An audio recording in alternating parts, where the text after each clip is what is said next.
क्या इल्म के जरिए हकीकत को जानना मुमकिन है? इस सवाल का जवाब तो आप मुझसे बेहतर जानते हैं। मुमकिन नहीं, ये फलसफियों की गलती है। अल्लाह ताला को दिमाग से जानना मुमकिन नहीं। इल्म लदूनी क्या है? क्या यह कुरान और हदीस से साबित है? यह कैसे हासिल होता है और वो कौन लोग हैं जिन्हें अल्लाह इस इल्म से नवाजता है?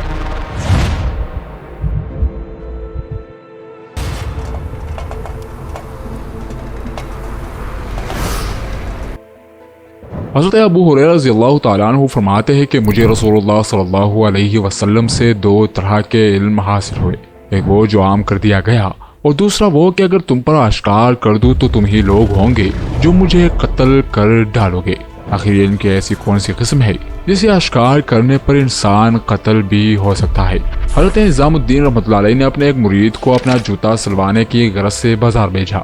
वो मुरीद जब जूता सिलवाने के लिए मोची के पास पहुंचा तो उसके पास पहले से ही 2 से 3 जूते सिलाई के लिए पड़े थे और वो उनकी सिलाई में मसरूफ था। मोची ने जब जूते पर गौर किया तो वो जूता इंतहाई खूबसूरत था, जिस पर मोची ने पूछा कि यह जूता किसका है। हज़रत निज़ामुद्दीन के मुरीद ने फरमाया कि यह जूता अल्लाह का है, जिस पर वो मोची बहुत हैरान हुआ और दोबारा पूछा कि यह जूता किसका है। मोची के बार बार पूछने पर भी वो मुरीद एक ही जवाब देता कि ये जूता रब का है। मुझे को लगा कि इंसान बार बार शरीयत के खिलाफ बात कर रहा है। चूंकि उस वक्त शरीयत का निज़ाम राइज था तो उसने सिपाही को बुलाकर उस शख्स को गिरफ्तार करवा दिया। सिपाही उसे उस वक्त के काजी के पास ले गया। काजी ने गिरफ्तारी की वजह पूछी तो सिपाही ने कहा कि यह शख्स दीन के खिलाफ बात करता है और मामूली से जूते को खुदा का जूता बता रहा है। काजी ने भी उससे यही सवाल पूछा तो उसने वही जवाब दिया कि जूता खुदा का है। काजी ने सोचा कि शायद इंसान पागल है या इसका दिमागी तवाजुन ठीक नहीं, इसको शाही महल में ठहराया जाए और उसकी खातिरदारी की जाए। जब यह अपने पूरे होश व हवास में होगा तो फिर इससे पूछा जाएगा। अगले दिन जब वो शख्स सोकर उठा और काजी से मुलाकात हुई तो काजी ने उससे पूछा कि वक्त क्या हुआ है। उसने वक्त सही बताया तो काजी ने पूछा कि मेरे हाथ में क्या है। उस शख्स ने जवाब दिया कि आपके हाथ में कलम है। काजी समझा कि वक्त भी ठीक बता रहा है, कलम भी ठीक बता रहा है। अब इससे पूछते हैं कि ये जूता किसका है, तो उसने फिर वही जवाब दिया कि ये जूता रब का है। उस वक्त निज़ामुद्दीन रहमतुल्लाह अलैह अपने मुरीद के पास बैठे थे तो अचानक उनका दिल चाहा कि बाजार की सैर की जाए। वो बाजार में निकले तो एक जगह पर उन्होंने भीड़ लगी देखी। पता करने पर मालूम हुआ कि काजी साहिब किसी उलझे हुए केस के सुलझने में मसरूफ है। जब आप आए और पूछा कि शख्स क्यों गिरफ्तार है तो काजी ने बताया कि एक मामूली से जूते को खुदा का जूता बता रहा है, जिस पर निज़ामुद्दीन औलिया ने फरमाया कि वो जो कह रहा है सही कह रहा है और फरमाया कि अगर आप कुरान को गौर से पढ़े तो अल्लाह ताला फरमाते हैं कि कायनात, जमीन और आसमान में जो कुछ भी है सब उसी का है। जब कायनात की हर चीज ही उसकी मलकियत है तो फिर उसकी मलकियत में से आप ये जूता कैसे निकाल सकते हैं? फिर फरमाया कि काजी साहिब आपको इस शख्स के मकाम का बिल्कुल भी अंदाजा नहीं। ये शख्स इल्म लदूनी से वाकिफ है। हालत जज़ब में से जो कुछ भी नजर आता है वो अल्लाह की मलकियत ही नजर आती है। ये वो इल्म हासिल कर चुका है जिसकी तलाश में लोग जंगल, पहाड़, रेगिस्तानों में भटकते फिरते हैं। इसके पास वो इल्म है कि जिससे आश्कार करने का हुक्म नहीं। ये वो खजाना है जिसे छुपा कर रखा जाता है, जो कसब से नहीं बल्कि अल्लाह की अता से मिलता है। इल्म की अगर डिफिनेशन की जाए तो ये 2 तरह का होता है। एक वो इल्म है जो मदरसों, स्कूलों, कॉलेजों, यूनिवर्सिटियों से हासिल होता है और दूसरा वो इल्म है जो अल्लाह की तरफ से अता होता है। इस इल्म को पोशीदा इल्म या इल्म लदूनी कहा जाता है। इस इल्म के बारे में नबी मोहतरम सल्लल्लाहु अलैहि वसल्लम का फरमान है कि यह ऐसा इल्म है जो एक पोशीदा चीज की तरह है। इसे अल्लाह के जानने वाले के सिवा कोई नहीं समझ सकता। यह इल्म किताबों में दर्ज नहीं और अगर कोई लाख किताबें भी पढ़ ले तो इसे हासिल नहीं कर सकता। हज़रत अबू हुरैरा रज़ियल्लाहु ताला अन्हु को जो 2 इल्म हासिल हुए थे, एक था ज़ाहिरी और दूसरा बातिनी, और यही बातिनी इल्म औलिया अल्लाह के पास होता है।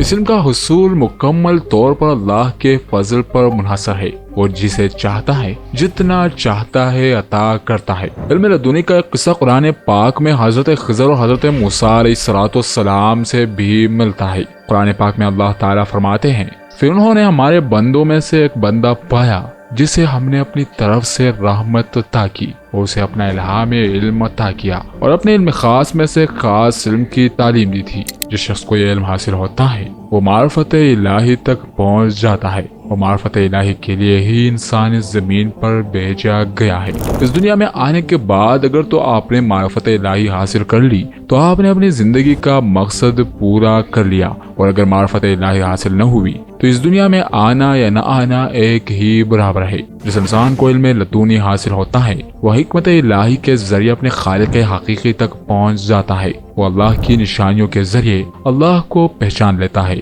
اور پھر جس کو وہ پہچان لیتا ہے اس کی عبادت میں مشغول رہتا ہے۔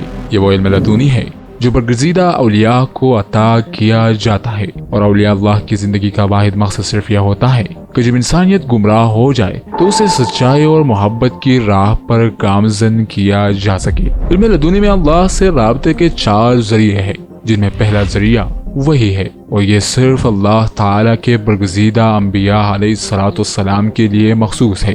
دوسرا ذریعہ الہام ہے، یہ پیغمبرانہ خواب کی ایک قسم ہے جو اللہ تعالیٰ کی طرف سے الہام ہوتی ہے۔ انسانیت کے فائدے کے لیے اللہ تعالیٰ کے خاص بندوں پر الہام کے ذریعے پیغامات بھیجے جاتے ہیں۔ تیسرا ذریعہ درج فراست ہے، یہ ایک ایسی طاقت ہے جو اللہ متقی اور پرہیزگار لوگوں کو عطا کی جاتی ہے۔ اللہ تعالیٰ کے ساتھ کنیکشن یا رابطے کا جو چوتھا ذریعہ ہے وہ کشف ہے۔ اس کے بارے میں کہا گیا کہ زمین یا آسمان دونوں چیزوں کا پوشیدہ یا خفیہ علم ہے۔ یہ قرآن کریم کی بعض آیات میں پوشیدہ رکھا گیا ہے، اور اس علم کی تشریح صرف وہی لوگ کر سکتے ہیں جو اولیاء اللہ ہے یا روحانیت کے کسی بڑے مرتبے پر فائز ہے۔ فرماتے ہیں کہ انسان کی زندگی بغیر ان کے بے معنی ہے۔ علم کا نور ایک ایسا نور ہے جو دل کو منور کرتا ہے۔ اس علم کے ذریعے انسان ایسی چیزوں کو سمجھنا شروع کر دیتا ہے جن کے بارے میں کبھی اس نے سنا تھا لیکن انہیں سمجھ نہیں پایا تھا۔ ایک اور صوفی درویش کا فرمان ہے کہ وہ کبھی علم حاصل نہیں کر سکتا جس میں بدعت اور غرور جیسی خصلتیں پائی جاتی ہو۔ اس علم کو حاصل کرنے کے لیے بدعت اور غرور سے انتہائی دور رہنا ضروری ہے۔ جس طرح نبی کو حکم ہوتا ہے کہ اپنی نبوت کا اعلان کرے، اسی طرح ولی اللہ کو حکم ہوتا ہے کہ اپنے ولایت کو پوشیدہ اور چھپا کر رکھے۔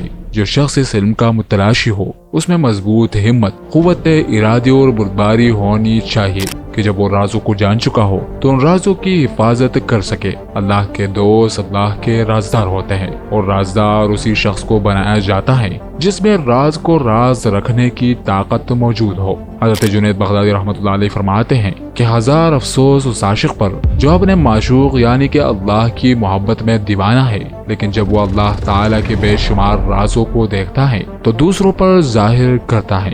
یاد رکھے کہ جب اللہ تعالیٰ کسی کو ولایت کا تاج پہنانا چاہتا ہے تو سب سے پہلے وہ اس شخص کو الہامی علم عطا کرتا ہے۔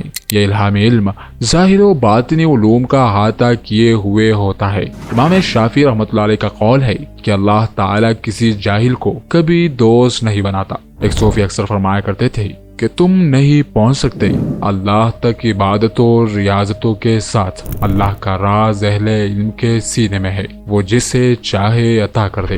تو علم لدنی کی تلاش میں بھی انسان کسی انسان کے پاس ہی پہنچتا ہے، کسی ولی اللہ کی صحبت اختیار کرتا ہے۔ حضرت امام ابن حنبل سے جب پوچھا گیا کہ انہوں نے حضرت بشر حافی کی شاگردی کیوں اختیار کی تو اس پر انہوں نے جواب دیا کہ بشر حافی مجھ سے زیادہ اللہ کو جانتا ہے۔ امام اعظم ابو حنیفہ سے بھی جب پوچھا گیا کہ آپ نے حضرت امام جعفر صادق علیہ السلام کی شاگردی کیوں اختیار کی تو انہوں نے فرمایا کہ اگر میں 2 سال امام جعفر صادق رحمۃ اللہ علیہ کی صحبت میں نہ گزارتا تو ہلاک ہو جاتا۔ انسان عبادت اور ریاضت میں کتنے ہی اعلیٰ مرتبے پر کیوں نہ چلا جائے، لیکن اپنے علم میں کامیابی کے لیے کسی نہ کسی اللہ والے کی صحبت ضروری ہے۔ علم لدنی روحانیت کو عروج پر پہنچانے کا سفر ہے، اور اسی علم کے ذریعے انسان کی روح پرواز کرتی ہے۔ نبی کریم صلی اللہ علیہ وسلم کا فرمان ہے کہ میں علم کا شہر اور حضرت علی اس کا دروازہ ہے۔ شہر میں داخل ہونے کے لیے دروازے تک رسائی ضروری ہے۔ حضرت علی رضی اللہ تعالیٰ عنہ کا فرمان ہے کہ میں زمین سے زیادہ آسمان کے راستے جانتا ہوں۔ یہ علم اللہ تعالیٰ کی طرف سے اس کے خاص بندوں کو عطا ہوتا ہے۔ معزز ناظرین، اگر آپ کو ہماری ویڈیو پسند آئی تو اس ویڈیو کو لائک اور شیئر کریں، اور ہمارے اور اپنے چینل داستان قرآن کو ضرور سبسکرائب کریں تاکہ ہم اور آپ مل کر اپنے دین اسلام کے پیغام کو ساری دنیا تک پہنچا سکیں۔ اللہ تعالیٰ سے دعا ہے کہ ہمیں اپنی فرمانبرداری اور شکر گزاری کی زندگی گزارنے کی توفیق عطا فرمائے۔